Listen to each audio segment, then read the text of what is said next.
हलचल इस चीज के लिए कि भाई आजाद साहब आए, मान लीजिए कल ये 10-15 सीटें मुख्यमंत्री बनते तो क्या होगा कश्मीर में, उससे क्या होगा?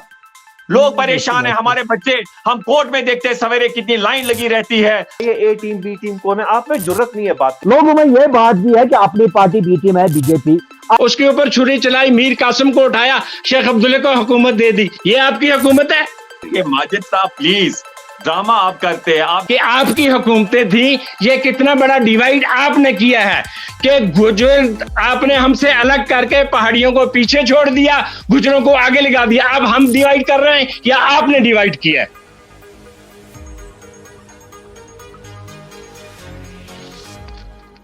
बिस्मिल्लाहिर्रहमानिर्रहीम, अस्सलाम वालेकुम नाजरीन। पिछले कुछ रोज से जम्मू कश्मीर में क्या पूरी नेशनल लेवल की जो हमारी सियासत है उसमें खलबली मची है। एक ऐसी खलबली है कि समझ नहीं आ रहा है कि ऐसा क्या हो रहा है कि पहली दफा किसी एक सियासतदान ने इस्तीफा दिया है और उसे मुबारकबाद दी जा रही है।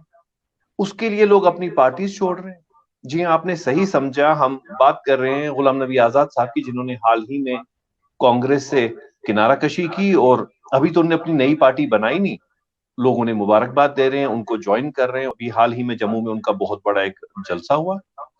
तो इसी मौजू पर बात करने के लिए आज हमने इस डिबेट में दावत दी है तीन बहुत ही मशहूर और मारूफ हस्तियां, पॉलिटिकल एनालिस्ट और सोशल एक्टिविस्ट अहमद अयाज साहब, एडवोकेट और डीडीसी मेंबर और senior politician Irfan Hafeez loan साहब, जिन्हें नॉर्थ कश्मीर की आवाज भी कहा जाता है, और आज हमारे साथ इस डिबेट में सैयद शबीर गिलानी साहब हैं, जो कि सिक्योरिटी एनालिस्ट भी हैं, पहाड़ी लीडर भी हैं और सूफी मामले से भी ताल्लुक रखते हैं।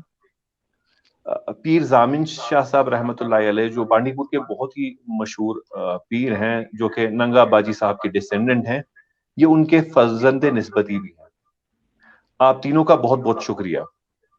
देखिए, पहले मैं अपनी बात रखूंगा। मुझे सबसे पहले आजाद साहब का इस्तीफा, उसका एक भी हर्फ पसंद नहीं आया। मैं टोटली उसकी तनकीद करता हूं, लेकिन मेरी तनकीद अपनी जगह, मेरी डिफरेंस ऑफ ओपिनियन अपनी जगह। वो अचानक किस तरीके से अचानक ये हो गई है कि खलबली मच गई है। अहमद अयाज साहब, आपसे सवाल है, आप बताइए क्या मामला हुआ है? देखिए, किसी शख्स के बारे में, खासतौर जो पब्लिक पर्सन हो, उसके बारे में कोई भी बात करने के लिए थोड़ा सा बैकग्राउंड उनका जानना बहुत जरूरी है। तो फिर उसके बारे में हम ये दाएं बाएं जो आपने कही कि इस्तीफा क्यों किया, क्या किन हालात में किया, अंदाजा लगाया जा सकता है। गुलाम नबी आजाद साहब के बारे में बेशक अपोजिशन या उसके राइवल्स कुछ भी कहेंगे, लेकिन ओवरऑल उनकी पर्सनैलिटी जो है वो बड़ी क्लियर पर्सनैलिटी है, जो आम आदमी भी कह सकता है।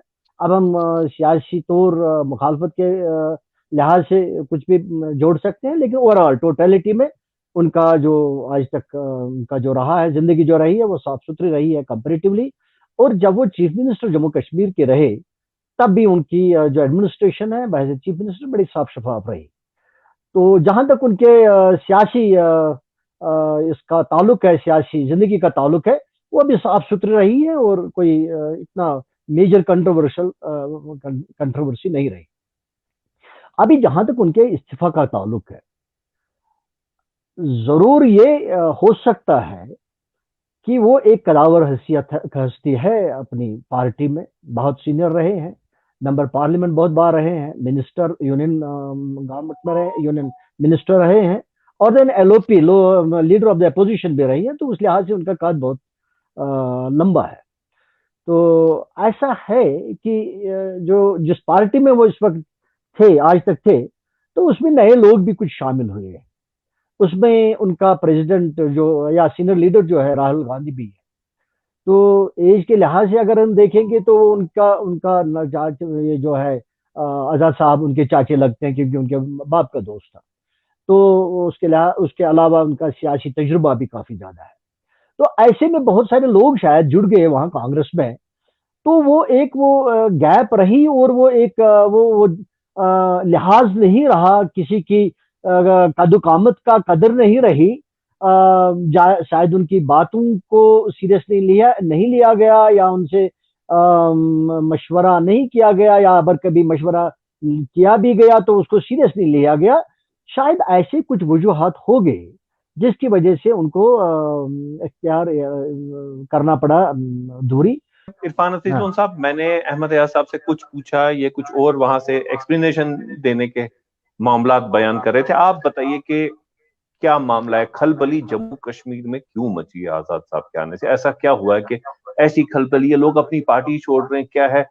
एक दो दिन से ये भी आ रहा है कि जो कुछ पार्टीज अपनी पराई पार्टीज हैं, कोई भी है, छोटा भाई बड़ा भाई, जो कोई प्रेस कॉन्फ्रेंस दी जा रही है इसलिए दी जा रही है कि जी हकीकत यह है कि हम लोगों को दिखाना चाह रहे हैं कि हमारी पार्टी से कोई अभी लिखना नहीं है।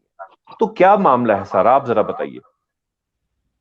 देखिए माजिद साहब, सबसे पहले हम आपको ये बताना चाहेंगे कि जो डेमोक्रेसी है उसमें एक स्ट्रांग अपोजिशन जो है वो उसका एक एसेंशियल इंग्रेडिएंट है। और अगर आपको याद होगा, शायद if I am right, Modi ji ने भी कुछ समय पहले कहा था कि एक strong opposition is in the interest of people, in the interest of democracy. हमारे बहुत सी ग्रीवांसेस है गवर्नमेंट ऑफ इंडिया के सामने कश्मीर को लेके कि भाई ये तो एक बदनुमा दाग है कहीं ना कहीं, जहां तक हमारे साथ जो जातियां आपने की, तो डेमोक्रेसी जो है उसमें उस चीज की गुंजाइश नहीं है जो हमारे साथ हुआ। लेकिन हम ये कहना चाहेंगे यहां पर, notwithstanding the fact, जो हमारे साथ इनजस्टिस हुआ, जो अनकॉन्स्टिट्यूशनल एक डिसीजन था, या अभी तक जो हमारे साथ उनने नाइंसाफी की, उसको एक तरफा रखते हुए मैं ये कहूंगा कि डेमोक्रेसी को, in the larger interest of democracy, जो स्ट्रॉन्ग अपोजिशन है वो बहुत जरूरी है। मुझे लगता है अगर वाकई ही गुलाम नबी आजाद साहब को अवाम की फिक्र होती तो इस टाइम जो उनका कहना था कुछ समय पहले कि बेरोजगारी पे, भ्रष्टाचार पे, महंगाई पे, जो ये मौजूदा सरकार है, जो उनका कहना था, ये चीज विफल है। जम्मू कश्मीर के साथ जाती थी, उसमें वो कहते थे स्टेट वापस दीजिए, 370 की बात नहीं करते थे, स्टेट की अक्सर बात करते थे। तो मुझे आप बताइए, अगर वो ये बात रखते थे तो उसमें अगर कोई भी इंसान होगा, मैन ऑफ ऑर्डिनरी प्रूडेंस होगा, वो भी कहेगा कि उसमें आवश्यकता थी, वक्त की जरूरत थी एक होने की। लेकिन मुझे बताइए, जो उन्होंने निर्णय लिया, क्या ये अवाम के हक में है? जिस तरीके से इस वक्त विपक्ष कमजोर हो रहा है, और ये क्या उस चीज को, जो उनका मानना है कि मोदी जी की जो सरकार है, इंस्टीट्यूशंस खत्म हो रहे हैं, एक मजबूत विपक्ष की जरूरत है, स्ट्रगल की जरूरत है, ऐसे में उनका ये डिसीजन लेना, मुझे लगता है जो उनका कहना है कोलो फैल में काफी फर्क है। नंबर एक, नंबर मैं मुकम्मल कर रहा हूं। दूसरी बात मैं आपसे कहना चाहता हूं, जो आप और है कि भाई जिस तरीके से आप एक हिकमत अमली के तहत एक टैक्टफुली ऐसे प्रोजेक्ट कर रहे हैं कि जैसे आजाद साहब को एक नया इनकलाब है, जैसे ममता बनर्जी कांग्रेस से निकली तो उसने वहां पर सीपीएम को हटाया, शरद पवार जी कांग्रेस से निकले, उन्होंने फिर महाराष्ट्र में एक बड़े वो लीडर बन गए। तो ऐसे आप प्रोजेक्ट कर रहे हैं जैसे यहाँ पर आजाद साहब भी वो ही रिपीट करना चाहते। वो गमीनी स्थिति नहीं है। 50 साल, 5 साल वो रहे, संजय गांधी थे, शायद 5-6 साल कांग्रेस में हुए थे, संजय गांधी के निकट आए, तब उतना प्रतिबंध नहीं सिक्योरिटी के हवाले से भी होता था, तो एक उनके पास ये चले। कांग्रेस ने इनको कश्मीर से नहीं, यहाँ उनकी जमानत जब्त हुई थी, उनको उन्होंने जनाब यहाँ से महाराष्ट्र से इलेक्शन लड़ाया और वो सीएम रहे, यूनियन मिनिस्टर रहे। तो मुझे आप बताइए, 5 दफा if I am right Rajya Sabha रहे। तो ऐसे में ये एक्सपेक्टेड है, अगर माजिद साहब को भी इतनी रिस्पॉन्सिबिलिटी मिली हो, किसी और को भी, मुझे आपको, तो 10-15 आदमी लाख अगर आदमी कल आप अलग हो जाते तो इतने लोग तो जुड़ेंगे, ये कौन सी बड़ी बात है। तो जिस तरीके से आप प्रोजेक्ट करते, I have personally tremendous respect for Ghulam Nabi Azad साहब। हर कोई उनको, जो उनका यहाँ पर बेशक मुख्यमंत्री जो रोल रहा, उन्होंने बहुत अच्छे गवर्नेंस में काम किया, डेवलपमेंट भी ठीक किया उन्होंने, लेकिन हम उनके इस निर्णय को कहते हैं कि ये निर्णय उनका सही नहीं था। एक सेकुलर पार्टी के साथ वो रहे, उनका हक बनता है कानूनी तौर, जमहूरी तौर वो कर सकते हैं, लेकिन हम ये कहेंगे कि वक्त की जरूरत थी कि उनको इस वक्त एक होने की जरूरत थी। और आखिर में बहुत इंपॉर्टेंट बात, जो चाहे intentionally unintentionally, I don't attribute motives to Azad साहब। मैं ये कह रहा हूं कि दिल्ली सरकार की जो पॉलिसी है कि कश्मीर में गली कोचे में पार्टियां बने, और आपको बताना चाहता हूं तमिलनाडु बड़ा स्टेट, डीएमके और एआईडीएमके मेन, और तो वाइको वाली एआईडीएमके, आप देखिए ना, ममता बनर्जी और बीजेपी, यूपी में अखिलेश जी और बीजेपी, मायावती थर्ड पे चल रही है। मुझे आप बताइए, इन्होंने कश्मीर में इन 30-40 सीटों को कितने क्लेमेंट्स इन्होंने बना दिए? पीडीपी, एनसी, पीसी, बुखारी साहब की अपनी पार्टी, अब आजाद साहब की पार्टी, और भी कहां से क्या आएंगे? तो क्या ये हमारा फ्रैक्चर्ड मैंडेट किसको सूट करता है वो सबको पता है।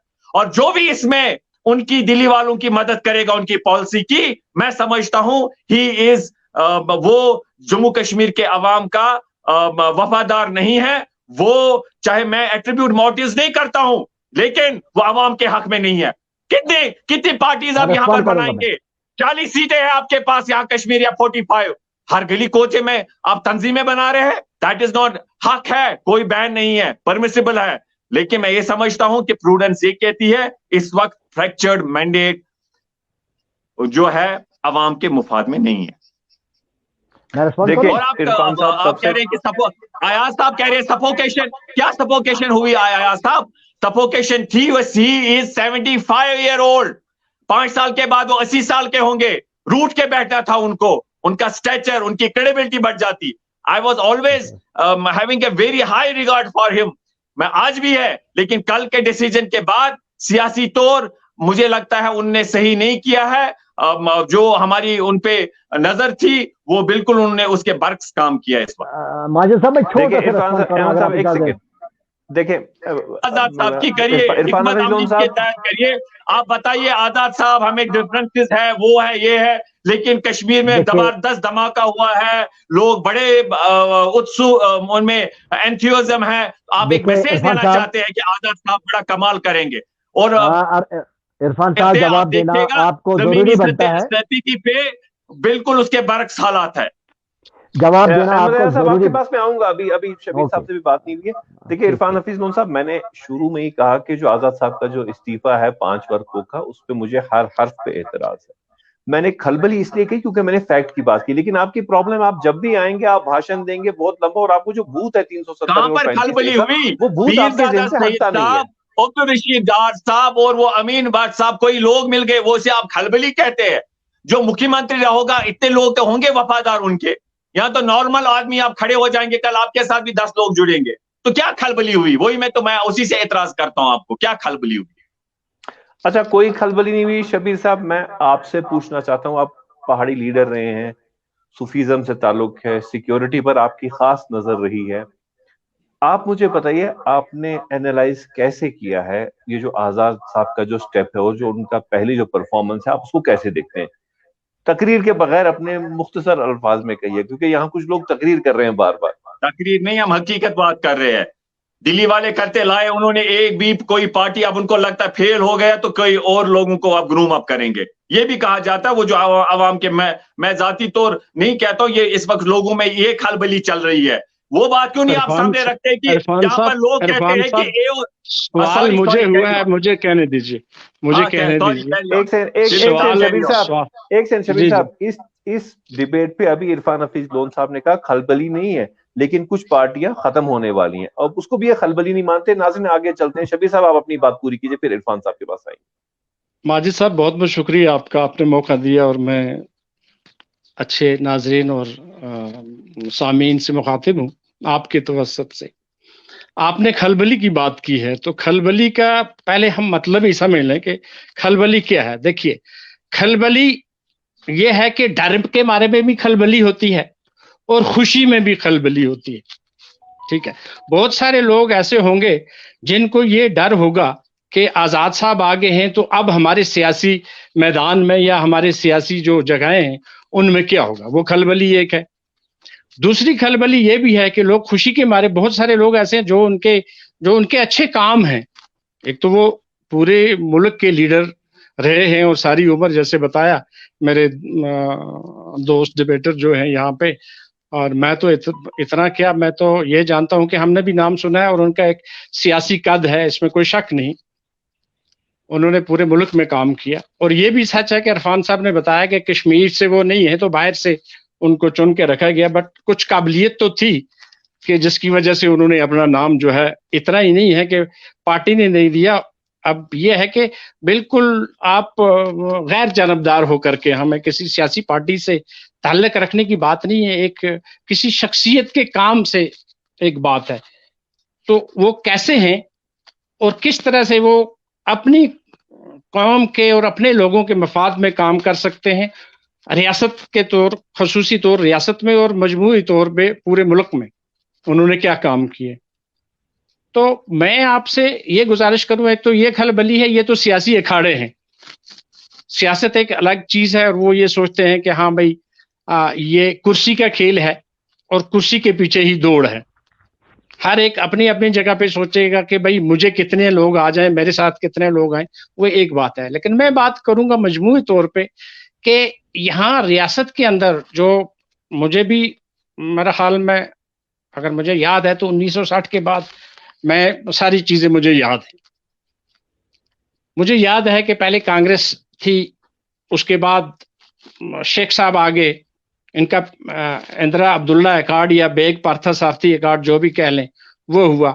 उसके बाद नेशनल कॉन्फ्रेंस, उसके बाद गुलाम अमन शाह साहब, उसके बाद फिर मुफ्ती सईद साहब, तो ये so on and so fourth, ये काम चलता रहा। लेकिन मैं एक इस तनाजर में देखूंगा कि एक आम शहरी होने के नाते मुझे कंपैरेटिवली ये मैं आपको बताऊंगा कि मैंने ये देखना है कि हाँ यहाँ पे लोगों के फायदे के लिए, हिंदी में कहूं तो लोगों के हित में क्या काम हुए।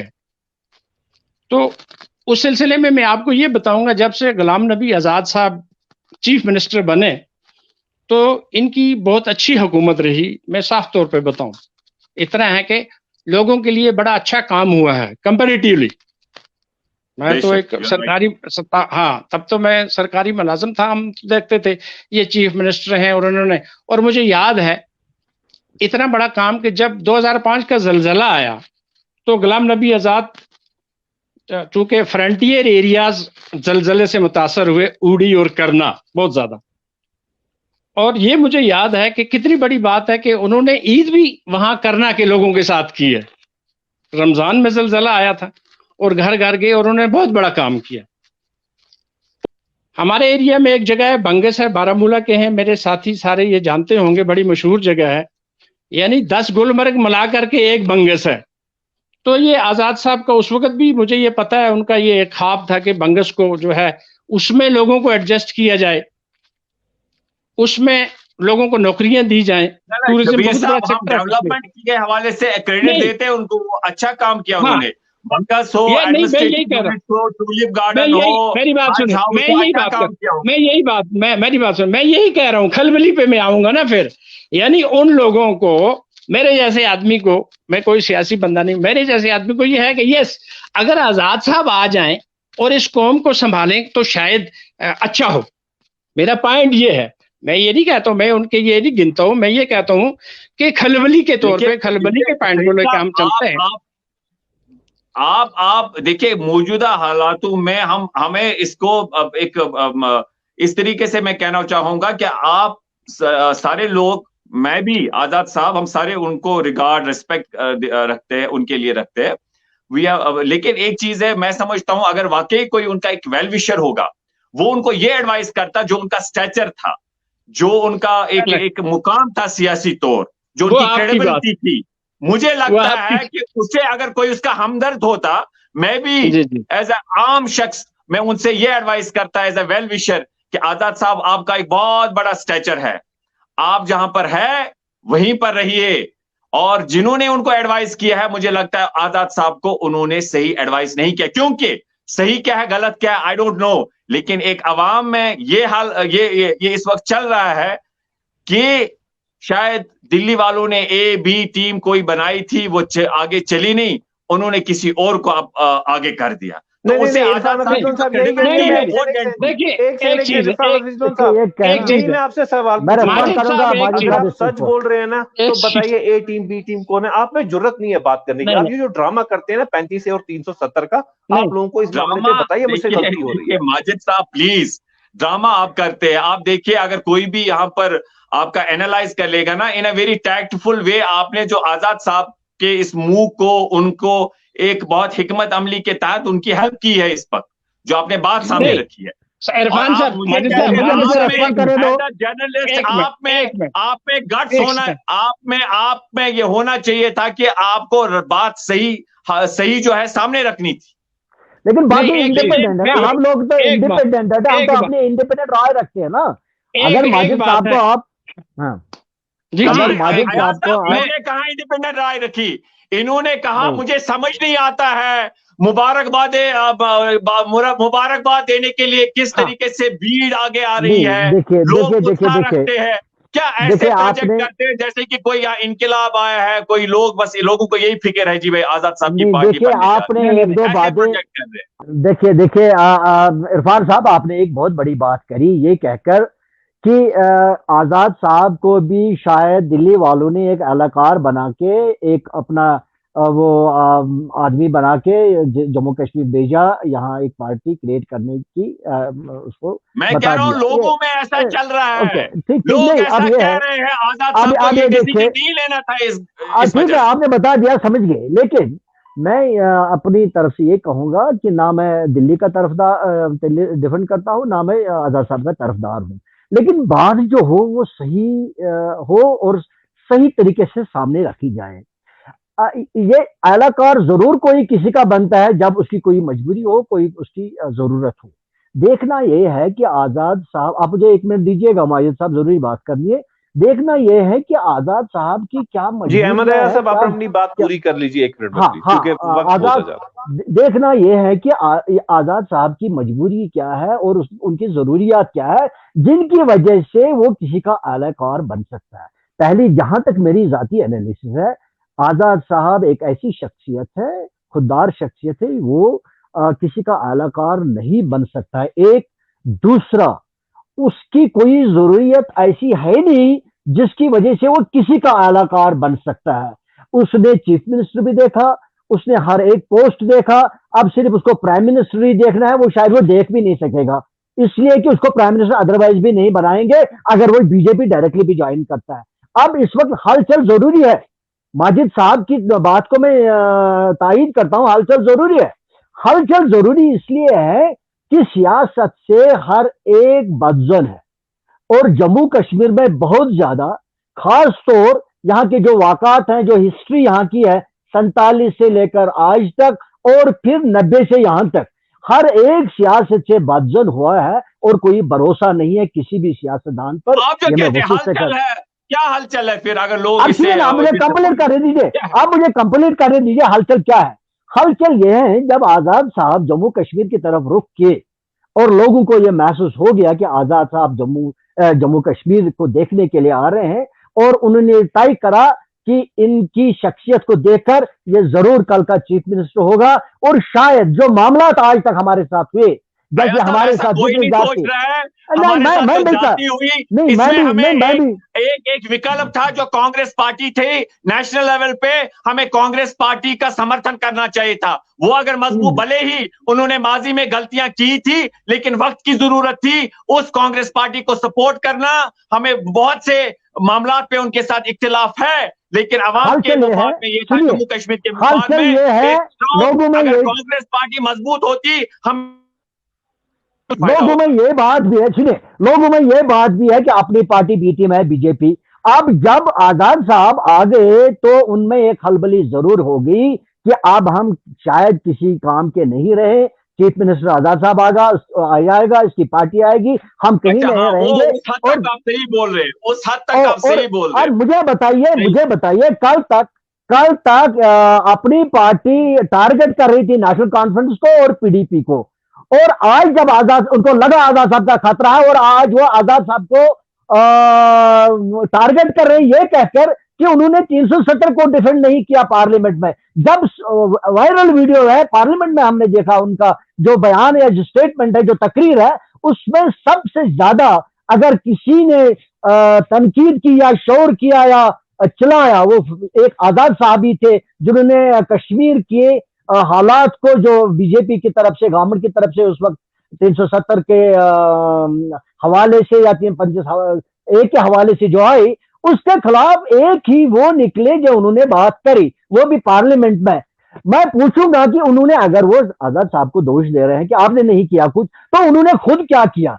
अब ये कहेंगे कि आपको जी जेल में बंद कर दिया, जब जेल से बाहर निकले तब भी उन्होंने क्या किया? आज वो खुले हैं, आज भी क्या करते हैं? इसीलिए उनको लगा, महफूज नहीं लगा अपनी सियासत उनको, इसलिए एक बहुत बड़ी खलबली हो गई। उसके साथ साथ कांग्रेस पार्टी में भी एक बहुत बड़ी हलचल होगी, बहुत बड़ी खलबली होगी कि मैक्सिमम लोग जम्मू कश्मीर के कांग्रेस पार्टी से निकल गए। इसलिए माजिद साहब का ये कहना हलचल है, हलचल जरूर है। क्यों हलचल नहीं है? हलचल है अभी जो आज तक, कल तक हम देख रहे थे कि सिर्फ अपनी पार्टी हर एक जगह जाती है, दिल्ली वाले कहते हैं हम हर गली कोचे में यहाँ पर इरफान साहब एक बात बताइए, आप एक बात बताइए, क्या हुआ है फिर? क्या कुछ भी नहीं हुआ? मुझे देखिए, क्या हुआ है? मुझे अर्ज करना चाहता हूँ, जिस तरीके से आप इसे सामने रखते हैं ना, वो जमीनी जो हकीकत है उससे बिल्कुल बरक्स है। यहाँ पर साहब लोगों को इस वक्त मैं अपील भी करता हूँ कि आप ये मत देखिए कि कौन मुख्यमंत्री बनेगा, कौन एमएलए, छोटा मसला है। कल जो भी आता है तो उससे क्या होगा? यहाँ के लोगों को चाहिए कि वो कहने चाहिए, पूछने चाहिए, इनको डिबेट होना चाहिए कि वैकेशन के बाद 370-35 से सुप्रीम कोर्ट में लगने वाला था, क्या वो कल मंडे को होगा वहां पर कॉज लिस्ट में या नहीं? क्या हम अच्छे वकील और कर सकते हैं? कैसे कर सकते हैं? पॉलिटिकल स्ट्रगल, अपने जो हमारे हुकूक है जो छीने गए, मंगल सिंह की तरह डाका था, उसे कैसे बचाया? हमारी डेमोग्राफी, हमारी आइडेंटिटी, इस पे हम सबको एक होना है। आप किस चीज को लेके कहते हैं हलचल? हलचल इस चीज के लिए कि भाई आजाद साहब आए, मान लीजिए कल ये 10-15 सीटें मुख्यमंत्री बनते तो क्या होगा कश्मीर में? उससे क्या होगा? लोग परेशान है, हमारे बच्चे, हम कोर्ट में देखते हैं सवेरे कितनी लाइन लगी रहती है, पता भी नहीं चलता है महीने तिहाड़ जेल, गुड़गांव, कहां लोगों को लिया जा रहा है। आपकी तरजीहात क्या है? किस पे आप डिबेट कर रहे हैं कि यहाँ पर और एक पार्टी बन गई? क्या इससे क्या होगा? क्या होगा इससे? कोई और एक पार्टी ही नहीं बनी, बल्कि लोगों को लग रहा है शायद हमारा आप कुछ न कुछ तहफ़्फ़ुज़ होगा, मोदी हमारे हुकूक का तहफ़्फ़ुज़ होगा, जो उसका आक्रमण है उसको कैसे रोका जाएगा? और कांग्रेस पार्टी अगर मजबूत विपक्ष होती, हो सकता है उसे कोई राहत मिलती। उस पे बात करिए। ठीक है। देखें आप एक वकील हैं, आप कल मुझे अदालत में घसीटेंगे, मैं आपसे अब ज्यादा इस मामले पे आर्ग्यू नहीं। आपको मैंने कहा कभी 370 पे आइए, मेरे साथ डिबेट कीजिए, और आप भी या तो आप एक्सपोज होंगे पब्लिक के सामने या मैं होगा। देखिए माजिद साहब, मैं एक बात कहता हूं, जो ये आप हमेशा कहते हैं ना, आप एक चाइल्डिश बात कर रहे हैं, एक इरेस्पॉन्सिबल, एक बच्चा भी ऐसा बात नहीं करेगा। मैंने आपको इससे पहले भी कहा, इंडियन आर्टिकल पढ़ो, इंडियन आर्टिकल कॉन्स्टिट्यूशन का, जब उसमें लिखा है कि अगर आपको स्टेट को यूटी बनाना हो, वहां की असेंबली से पूछा जाए। मैं आप कहता जो अभी भी उस आर्टिकल में हिंदुस्तान के असेंबली से पूछो, अगर स्टेट के टुकड़े करने हो, अगर स्टेट के यूटी बनाना हो। क्या इन्होंने हमसे पूछा? कभी और वो इंशाल्लाह बात करेंगे। आप क्या बोल रहे हैं? ये आप बुलाएंगे फिर से? आप नॉर्थ ईस्ट को 371 देते हैं, उनकी आपको चिंता है, और आप यहां से कहते हैं कि इस पे बात मत करो, ये एक्सप्लॉइटेशन है। भले लोगों ने किया होगा, लेकिन एक आम शहरी होने के नाते हम सबको ये मानना होगा और ये इसमें कंसिस्टेंसी रखनी होगी कि हमारे साथ जुल्म जाती हुई है, और हम गांधी जी के को मानने, उनके हिंदुस्तान को मानने वाले लोग हैं, और हम संविधान के दायरे में बात करते हैं, इसलिए हम डरते नहीं हैं, हम लड़ेंगे इंशाल्लाह। छोटी बाती पार्टी जम्मू कश्मीर में शायद वही एक हलचल है, एनपीआई, पीडीपीआई, इस पे मत डिबेट किया करे। आप 370 पे जम्मू कश्मीर में वही एक हलचल है, पिक्चर लगेगी, उस पे बात करिए। चलिए इरफान साहब, जम्मू कश्मीर में वही एक हलचल है कि किसी सियासतदान से वो तवक्कात नहीं है, शायद वो तवक्कात आप आजाद साहब से लोग रखते हैं, इसलिए हलचल है। साहब, आप जैसे सीनियर आदमी ऐसी बात कर रहे हैं, क्या होगा? प्लीज आपसे रिक्वेस्ट करता हूं, आप लोग रुक जाइए। मैं कहता हूं वो मुख्यमंत्री बनेंगे, क्या उससे आपका 370-35 से जेल से बच्चे वापस आएंगे? लोगों के तवक्कात है कि कुछ न कुछ हमारा सुधार होगा, आपका प्रेसिडेंट वापस आएगा। क्या बात कर रहे हैं आप? इरफान साहब प्लीज, शबीर साहब ये बोले आया साहब, आप बताइए। क्या I was not expecting this from you. क्या आप ऐसे नहीं, प्रोजेक्ट करेंगे? आपने मेरा कंप्लीट, देखिए आपने कंप्लीट नहीं सुना। मैंने बता दिया कि बहुत आज टाइम तक हो गया ऑलरेडी, बहुत लंबी डिबेट स्ट्रेच हो गई है। प्लीज आपसे रिक्वेस्ट करता हूँ, अब शबीर साहब से कंक्लूडिंग रिमार्क्स लेते। देखिए इरफान साहब का तो तरीका पता ही है, इसमें इरफान साहब से अलग भी बात करेंगे, थोड़ा जीतना बड़ा काउंसलिंग मुश्किल करेंगे। है। शबीर साहब आप बताइए, आप कैसे देख रहे हैं गुलाम नबी आजाद साहब का जम्मू कश्मीर की पॉलिटिक्स में एक नए अवतार में आना, कैसे देख रहे हैं आप इसे? थोड़ा सा मुख्तसर अल्फाज में कहिए। जी, मैं ये बताऊं, मैं बिल्कुल जो मेरे साथी बोल रहे हैं मैं इनके साथ बराबर का शरीक हूं। हर एक आदमी अपनी अपनी जगह पे दुरुस्त है। आपने अभी ये सवाल किया, तो असल में लोगों को यहाँ जम्मू कश्मीर में खास तौर से जो हमने देखा है, लोगों को अपनी रोजी रोटी और अपनी इज्जत नफ्स की जरूरत है। और लोग ये देखते हैं कि अगर गुलाम नबी आजाद साहब जैसी शख्सियत जिनको 2 साल मिले या कितने मिले, उनको पूरा टेन्योर, लोग बोलते हैं यहाँ महफिलों में, लोग बोलते हैं अगर उनको पूरा टेन्योर मिलता तो शायद कुछ अच्छा कर लेते। ये बड़ी हद ऊंची सतह की बात है। अब उसके बाद ये डेवलपमेंट हुई है 370, 35 ए वगैरह वगैरह वगैरह, वो कानूनी पेचीदगियां हैं जैसे इरफान साहब ने बताया, मैं इत्तेफाक करता हूँ। लेकिन ये जरूर है, लोग ये देखते हैं, लोगों की नजरें हैं कि कोई तो मसीहा आए। अगर इन्होंने 2 साल में अच्छे काम किए हैं, तो अगर ये आ जाते हैं और हम इनका साथ देते हैं और ये हुकूमत में आ जाते हैं, तो शायद यहाँ का बेकार नौजवान जो है, जो गली गली गुजरे पढ़े लिखे नौजवान जो है, 4th क्लास, ये हद है, MA और पता नहीं क्या क्या अच्छी अच्छी डिग्रियां लेकर के लोग 4th क्लास के साथ गवर्नमेंट निकाल रही है लोगों को। जब तक मरकज में आप स्ट्रांग नहीं बनेंगे तो यहाँ पर क्या कर पाएंगे आप? देखिए जो सही बात है, में है वो यहाँ पर बेरोजगारी को बढ़ाना चाहती है। हाँ, तो फिर अगर आपके इस कहने पे हम चले जाएं तो फिर हम सबों को बीजेपी में चला जाना चाहिए। फिर तो ये बात है, अगर मरकज को आप स्ट्रांग करते हैं तो फिर यहाँ सारे बीजेपी की गवर्नमेंट को बनाइए ना, आप भी स्ट्रांग बन जाएंगे। मैं कहता हूँ मरकज में कांग्रेस पार्टी को हिंदुस्तान में स्ट्रांग करिए, तब वो मोदी को कहता है कि लोगों को रोजगार दो। ओके, वो मेरे लेकिन कहने का मतलब है। अगर आपको शौक है आप करिए बीजेपी ज्वाइन। नहीं, मुझे ये, मैं आपको ये बताता चलूं कि सियासी मैं आपसे गुफ्तगू नहीं करूंगा, लेकिन कांग्रेस का पता चल रहा है ना। देखिए कांग्रेस ने क्या किया। अब अरबी का कहावत है, मकौला है, असबियो सबियुन मलकाना नबियुन, जो पहले आपने बात कही, एक बच्चे को लाके प्रेसिडेंट बना दिया और इतने बड़े स्टेचर का आदमी जो है उसको गली कोचों में छोड़ दिया। मैं आजाद साहब की वकालत नहीं कर रहा हूं, लेकिन सच सुनिए ना, आप सच सुनिए। आपका अपना घर जो है वो घर ही ठीक नहीं है, तो आप क्या करेंगे? कहां से कांग्रेस को मजबूत करेंगे? आप तो जा रहे हैं, अगर आप कांग्रेस में, आप कांग्रेस में नहीं, मुझे नहीं पता है। एक अच्छा भला चीफ मिनिस्टर यहाँ हुकूमत 20-25 साल से आप कर रहे हैं, उसके ऊपर छुरी चलाई, मीर कासिम को उठाया, शेख अब्दुल्ला को हुकूमत दे दी। ये आपकी हुकूमत है? ये कांग्रेस है? कहा उन्होंने भी गलतियां की है, लेकिन इस वक्त मौजूदा हालात में अकल कहती है कि फिर आप ये है जो आजाद साहब के समर्थक है उन्हें बताइए कि डायरेक्ट बीजेपी ज्वाइन करे। बस मुझे उसमें आपत्ति। तब भी समर्थक हैं जब हमने उनके 2 साल देखे, हमने उनके 2 साल देखे हैं। उन 2 साल में उनकी कारकर्दगी देखी है। मैं एज ए रेजिडेंट ऑफ करना, बैकवर्ड एरिया, जहां हर साल हमारे 15-20 लोग साधना गली में मर जाते हैं और हम चीख रहे हैं, चिल्ला रहे हैं, आज तक आप लोगों की हुकूमतें थी, हमें टनल नहीं मिला। हम पहाड़ी, इतने बड़े वोट हैं यहाँ जम्मू कश्मीर में, हमारे ही पड़ोसी जो है उसका रहना सहना हमारा, आप लोगों के सामने हम सब गुज्जर थे, चाहे वो शहीद है, पठान है, लेकिन उसको बोलते थे अपारम, वो कश्मीरी नहीं बोल सकता है, वो गुज्जर है। लेकिन हमारे ही पड़ोस में रहने वाला गुज्जर, वो तो आज हर जगह में, हर एक जगह पे वो आला पोस्टों पे है, क्योंकि उनको एसटी मिला। करके बात करिए डिवाइड, शबीर साहब, डिवाइड नहीं, चाहे डोगरा भाई है, कश्मीरी है, हमारा गोजर भाई है, पहाड़ी भाई है, जो भी है, हम वी आर वन।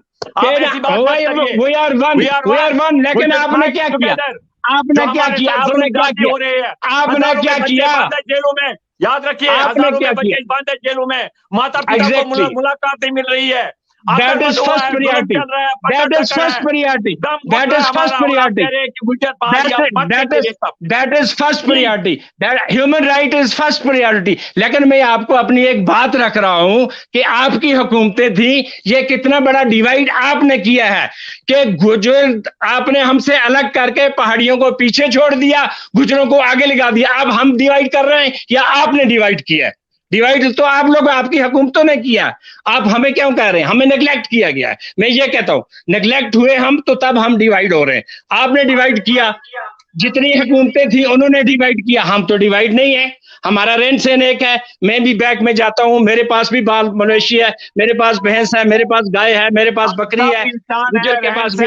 हम एक ही है, हम एक ही है, हम एक ही है। लेकिन आप ये मानिए ना कि जो उस वक्त की हुकूमतें थी उन्होंने डिवाइड किया, उन्होंने गलत किया। जिनकी सरकार थी, जिन्होंने नहीं तो कर रहा हूँ, नहीं तो कर रहा हूँ, बहुत डिस्क्रिमिनेशन हुई है। वही तो वो जनाब अली, आता हूँ लवर जनाब अली, जनाब अली, वही तो कर रहा हूँ, वही तो कह रहा हूँ, शिकायत मैं वही तो कह रहा हूँ, मैं वही कह रहा हूँ। और उम्मीद करता हूँ कि अगर कोई नया इस तरह से, जैसे गुलाम नबी आजाद साहब हैं, अल्लाह करे अगर वो आ जाते हैं, तो हम उम्मीद लगाए बैठे हैं कि हमारा और हमारे लोगों का मजमूई तौर पर ह्यूमन राइट्स, यस आपने जो कहा, हमारे बच्चों का, हमारे लोग जो है यहाँ, अब देखिए हमारे, मैं पुलिस का ऑफिसर रिटायर हुआ हूँ, यहाँ SPO हैं हजारों के हिसाब से, बेचारे गोली खाते हैं, लेकिन वो वही 2000, 3000, 12000, 13000, 14000, 18000 तक लास्ट है वो लेते हैं।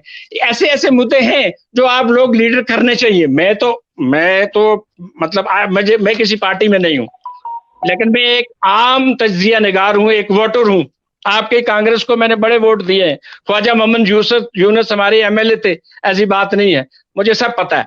लेकिन मेरी बात सिर्फ और सिर्फ यही है कि जो भी आए वो लोगों का काम करे। यहाँ लोग रोजी रोटी के लिए हैं, यहाँ उनको कोई कंसर्न नहीं है। आप जाइए ना डीप इन दी विलेजेस, आप कश्मीर के उधर अभी भी घास फूस की छतें हैं, क्या हुए? आप जरा बताइए मुझे। आप जाइए अंदर जाकर के, आपने आप सबों ने कुछ बहुत पता भी अच्छी, नहीं है। आप कहाँ की आजादी कर रहे हैं, कहाँ की आजादी ढूंढ रहे हैं? आप लोगों को टोकना चाहूंगा क्योंकि बहुत लंबी डिबेट स्ट्रेच हो गई। इरफान हफीज लोन साहब अपने पूरे फॉर्म में थे, बैटिंग करने आए थे, बॉलिंग करने आए थे, सारा कुछ ये खुद ही कर रहे थे। आप लोगों का सबों का बहुत बहुत शुक्रिया। इंशाल्लाह आगे फिर मुलाकात होगी। इरफान साहब आपको फिर से बुलाएंगे आपके साथ, थोड़ा मगर थोड़ा बाकियों को भी मौका दीजिएगा बात करने का। आपका बहुत बहुत शुक्रिया सबों का। बिल्कुल इरफान हफीज लोन साहब, आपका, आप अपना काम डेवलपमेंट छोड़ के आए यहाँ पे, बहुत बहुत शुक्रिया। नाज़रीन फिर मुलाकात होगी, तब तक के लिए अल्लाह हाफ़िज़। ब्रेकिंग न्यूज और नई तफसीरात के लिए सब्सक्राइब करें माजिद हैदरी का YouTube चैनल, लाइक करें Facebook पेज, फॉलो करें Twitter और Instagram अकाउंट्स।